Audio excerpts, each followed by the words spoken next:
visualize and imagine the perfect possible outcome, whatever you want, right? And not only visualize the perfect outcome, but also visualize the steps to that outcome. That's something Napoleon Hill talks a lot about in his book, Think and Grow Rich. It's one of the key steps in the whole book, is to be able to see yourself having already accomplished that goal. So you have to be able to visualize yourself as if you've already accomplished that goal. Another great thinker on this topic that I highly recommend you should all look up is Neville Goddard. He talks a lot about how visualization is extremely crucial.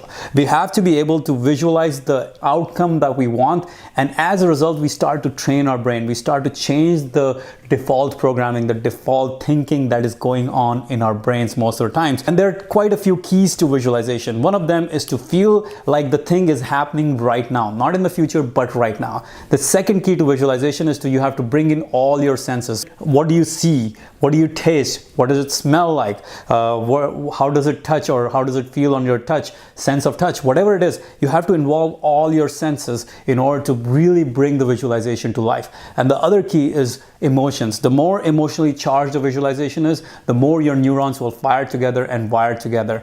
So really powerful key.